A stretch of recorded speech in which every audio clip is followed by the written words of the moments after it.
英国一改往日傲慢，这次英国要求中国建核电站，为啥中国反而不乐意？英国失去中国帮助将有怎样的影响？我们都知道，此前由于俄乌局势十分紧张，可谓是牵一发而动全身，使全球经济的发展都受到了较大的影响，尤其是世界能源市场受到了巨大波动。这其中受到较大影响的可以说是西欧了，因为其主要依赖俄罗斯的能源才能够满足各国的需要。但是现如今，随着世界能源市场的大幅度波动，这就使西欧的能源市场受到了巨大影响，其都相继受到了冲击。就连一向唯恐欧洲不乱的英国人，这次也坐不住了。这不，在3月末的时候，英国首相约翰逊会见了一批国内外核电企业的负责人与投资者，讨论加速建设英国新核电站的方案。而根据消息人士透露的消息，约翰逊明确表明，英国需要建造更多的核电站以维持能源稳定，而英国扩建核电站的希望就寄托在中国身上了。为啥英国修核电站需要中国呢？其实早在2008年，英国方面就发布了一份核能白皮书，宣布要重启核电站建设，但后来英国本土企业因不看好收益纷纷退出，项目一度要凉，而此时中国企业出手。2015年，中国广核集团宣布与法国电力公司联合在英国投资新建核电项目，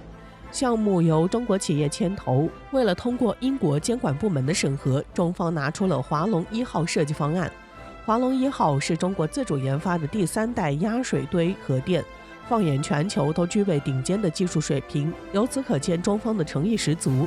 据悉，华龙1号是由中国2大核电企业中国核工业集团公司和中国广核集团在30余年核电科研、设计、制造、建设和运行经验的基础上投入大量精力，充分借鉴国际3代核电技术先进理念，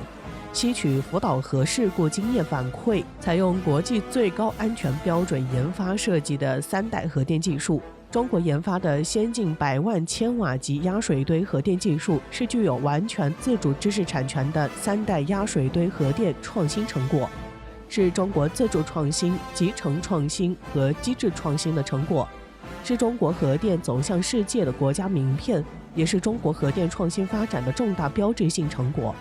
此外，华龙1号作为中国最新研发的100万千瓦级别压水反应堆，充分吸取了切尔诺贝利和日本福岛核电站事故经验，并结合国际上对核电领域最新的安全标准所设计出来的产品，因此其安全性能非常之高。从对外防御上来说，其设计包含极其有效的堆芯保护壳，即使是飞机或者是其他设备撞击，也很难伤到里面的堆芯。因此，中国华龙1号核电站在解决了安全问题之后，就能安心地进行生产工作，并且也取得了不错的发展。据悉，华龙1号作为中国目前国内核电市场接受程度最高的3代核电设备，也已经成为了中国的国家名片，这也可以显示出中国极大的诚意。但是此时，英国的老牌帝国主义式傲慢很快就发作了。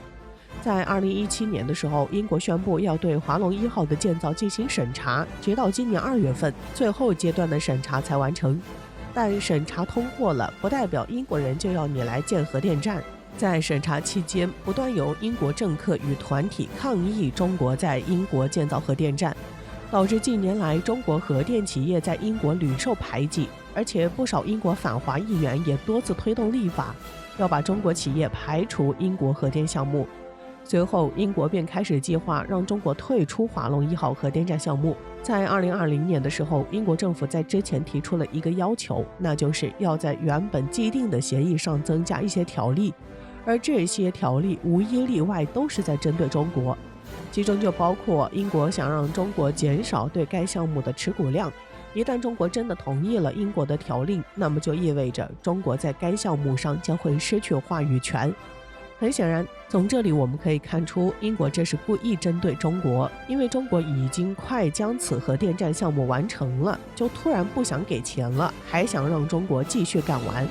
这完全是欺负中国。对于英国这样的行为，中国肯定是不会忍气吞声的，而且会据理力争。因此就极力与英国政府进行协商，最终让英国政府哑口无言，最终放弃了这个想法，使项目得以继续进行。此外，关于这一核电项目的进展，此前有报道指出，在万里之外的伦敦，中广核英国公司的办公室也是一片忙碌。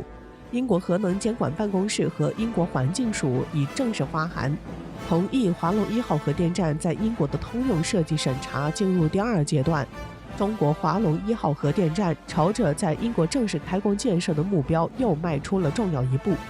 但是从这里我们也可以看到，英国总是借着各样的问题一直卡中国的核电项目，这显然是很不真诚的合作，这肯定也将影响两国之间的合作关系，且英国一直都有对中国做了很多的举动，这也将在很大程度上破坏两国之间的合作，这也是十分不可取的。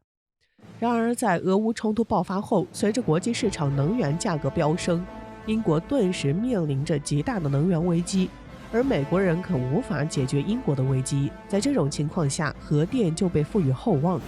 最终，英国政府一改往日傲慢，开始要求中国来建核电站。很快，英国想要中国帮助修建核电站的消息就传遍了全网。但此时，对于英国这样的请求，很多的中国网友都表示不支持，且对此事都表达了反对的态度。不得不说，英国人好不容易低下了傲慢的头，中国国人反而不乐意了。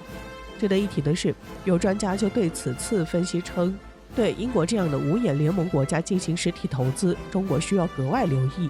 因为这些国家随时都有可能和你翻脸，等到你投入的钱差不多了的时候，就会找一切借口来诋毁你，让你无法挣钱，甚至收回成本，并且丝毫不讲诚信。这样的国家，中国还是不能再上第2次当，还是要谨慎为好。当然，虽然有时候商业行为肯定不能靠情绪化来驱动，但是很多还是要慎重为好。因为之前在俄乌局势发酵的时候，英国等西方国家紧跟美国步伐，没收了不少俄罗斯人的财产，这可能就是打着正义的旗号合法抢劫。因此，中国对于英国这样的国家要进行合作的话，还是需要有更多的考虑。此前英国这样对中国，且丝毫不讲诚信，这完全是不可取的。而且英国这样的举动很显然让中国对其的态度发生了很大的转变，恐怕以后想请中国帮忙也不是那么容易的事情了。由于近年来中国在海外的基建项目越来越多，且发展越来越好，这对于英国来说才是最大的损失。英国应该早日认清事实，已经早已不是100年前的日不落帝国了。因此，英国想要发展自己，就需要认清自己的实力，才能够实事求是取得发展。